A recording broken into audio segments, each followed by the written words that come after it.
বাংলার লোকসঙ্গীতের কিংবদন্তি বাউল সম্রাট শাহ আব্দুল করিমের অমর গীতিকাব্য ভাটির চিঠি। আজকের পরিবেশনা অষ্টম পর্ব। বিভিন্ন শ্রেণীর মানুষ এলাকাতে আছে, চোখে দেখি সাধারণ লোক কি করে যে বাঁচে। অধিকাংশ লোকে বলে করি কি উপায়, কইতে নারী সইতে নারী বড় অসহায়।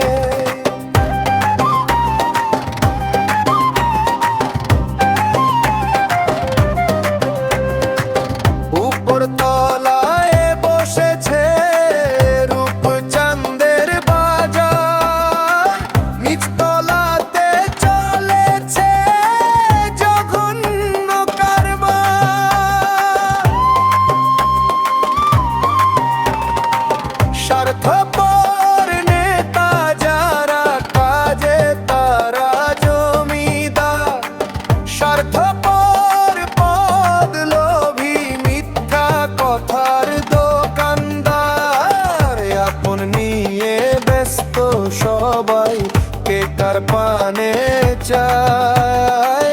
রক্ষক যদি ভক্ষক হয়, প্রাণে বাঁচা দায়।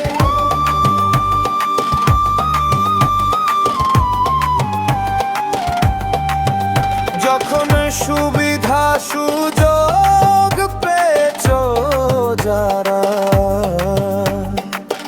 আঙুল ফুলে কলা গাছ হয়ে গেছে তারা।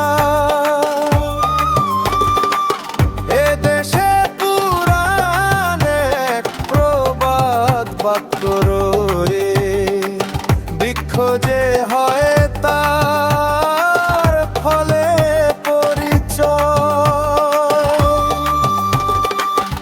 এখন আস্থাহারা হলেন জনগণ,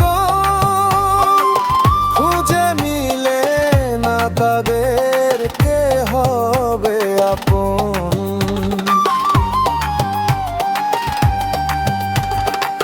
জীবনে কত আশার স্বপ্ন দেখলাম, আশায় নেশায় পড়ে কত গান লেখলাম। এই দেশে কি মানুষের বাঁচার অধিকার নাই? অনেকে জিজ্ঞাসা করে উত্তর কোথায় নাই। অসহায় বিপন্ন হয়ে মা বোন বত আছে, অন্তরের দুঃখ ব্যথা বলবে কার কাছে।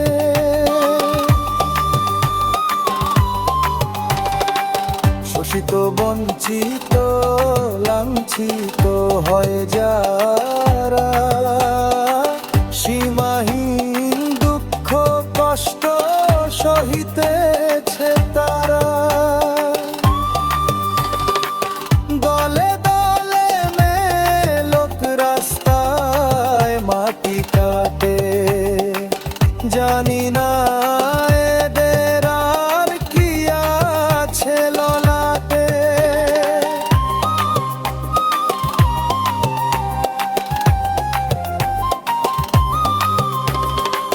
জন্ম নিলে মরতে হয় নিয়তির বিধান, সবাই করে জন্ম কর্ম আমি গাই গান।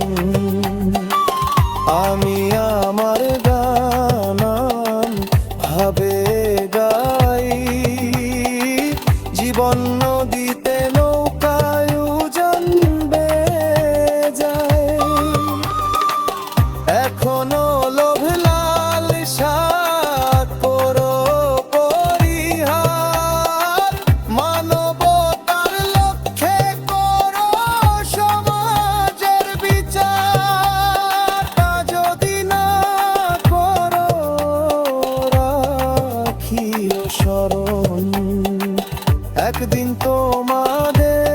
বিচার করবে জনগণ। আপনারা শুনছেন বাউল সম্রাট শাহ আব্দুল করিমের ভাটির চিঠি।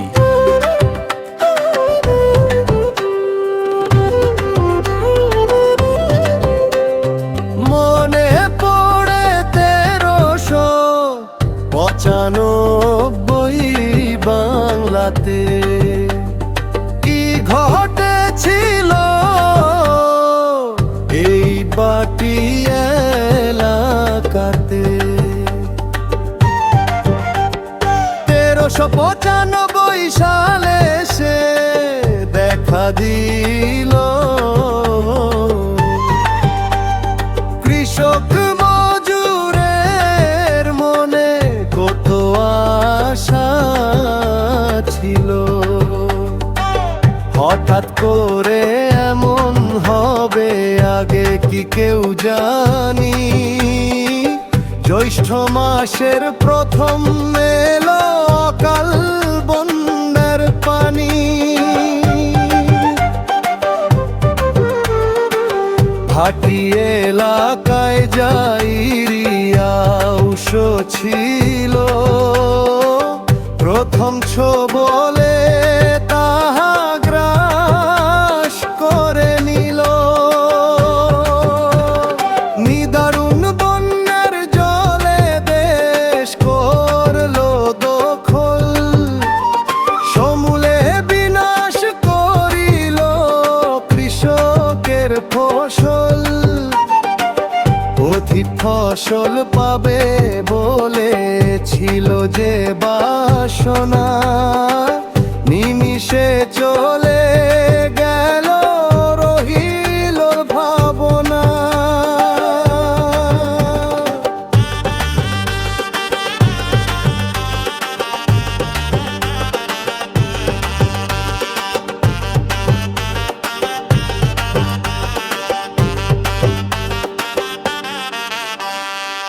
ধান নিল খড় নিল এসে বন্যার পানি। গরিবের হলো না তো কুড়ে ঘরে ছানি।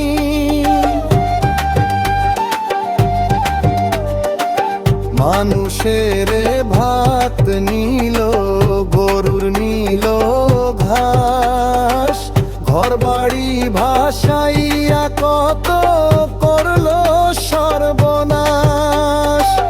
গবাদি পশু মরিল প্রবল প্লাবনে। বিপাকে পড়ে কত মানুষ মরে প্রাণে। বন্যার তাণ্ডব লীলা তখন দেখিলাম অর্ধ ভাঙা হয়ে গেছে গ্রামের পর গ্রাম। সচক্ষে দেখিলাম যাহা ভাটি এলাকায় সাধারণ মানুষ আছে হয়ে অসহায়। ঘর ভাঙিল ঝড় বৃষ্টিতে ঢেউয়ে ভাঙল বাড়ি। বিপদে পড়ে মানুষ করে আহাজারি। এই মহাবিপদের খবর যখন পাইলাম সরকারি বিরোধী দল সবই তখন আইলা। আসলেন তারা স্পিড বোট এবং ইঞ্জিন নৌকায়। দেখতে এলেন কি ঘটেছে ভাটি এলাকায়। বাস্তবে গ্রামগঞ্জের অবস্থা দেখিলা। মর্মান্তিক ঘটনাগুলোর ছবি তুলে নিলাম। দ্য সিলহেটি ভাইব সাবস্ক্রাইব করুন।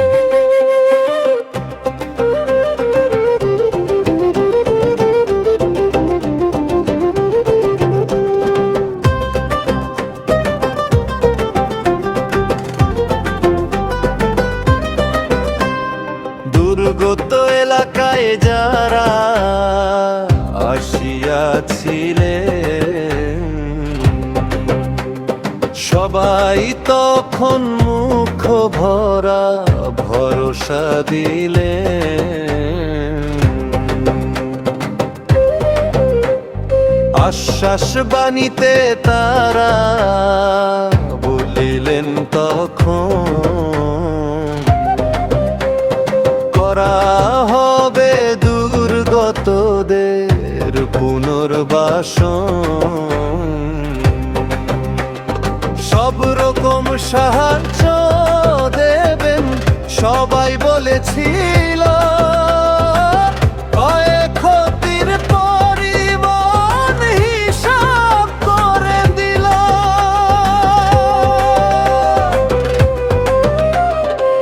প্রচার মাধ্যম তাহা তুলিয়া ধরিল, দেশ বিদেশ প্রচুর সাহায্য করিল। বিভিন্ন স্থানে যারা আশ্রয় নিয়েছিল, ধীরে ধীরে বন্যার জল ভাটা যখন দিল,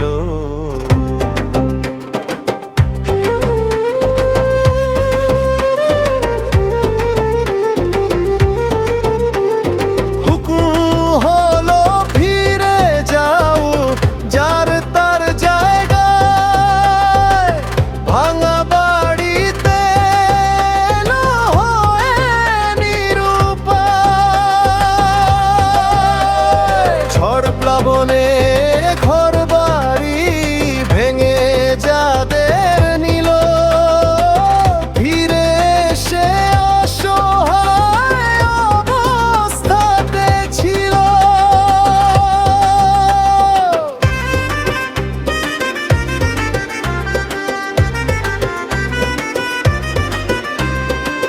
ভাঙা ভিটায় মাটি কেটে বান্ধিতে হয়ে ঘর, আসলে খাবার নাই সমস্যা বিস্তর।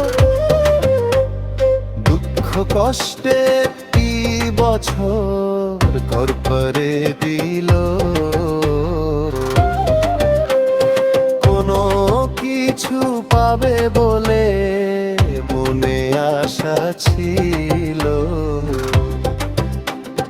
পাওয়ার আশে ছিল যারা অসহায় এতিম, পাবে বলে পেয়েছে কি হাতি ঘোড়ার ডিম। আপনারা শুনছেন বাউল সম্রাট শাহ আব্দুল করিমের ভাটির চিঠি।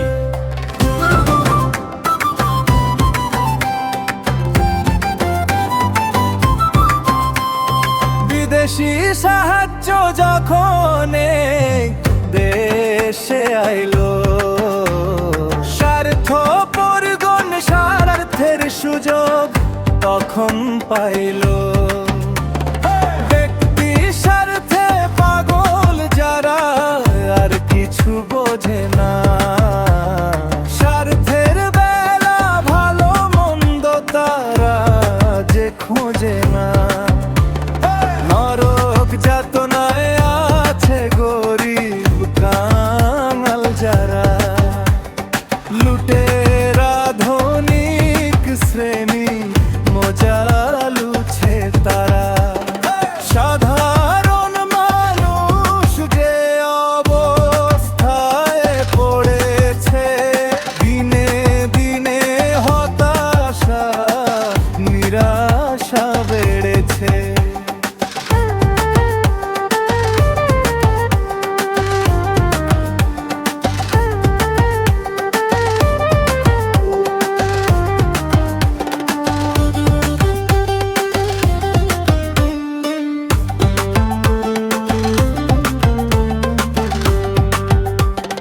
মানুষের দুঃখ দেখে কাঁদে মন প্রাণ, মানুষকে ভালোবাসে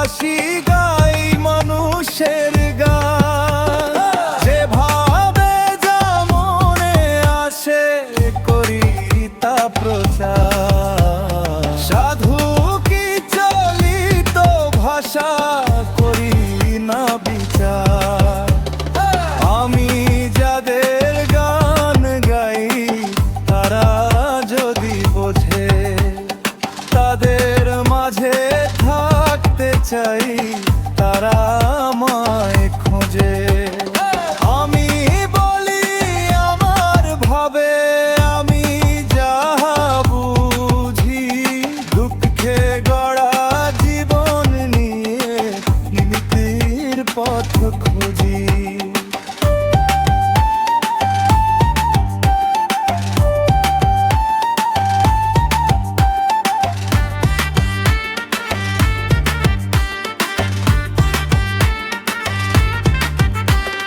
সিলেটি ভাই থেকে এতক্ষণ শুনলেন বাউল সম্রাট শাহ আব্দুল করিমের ভাটির চিঠি।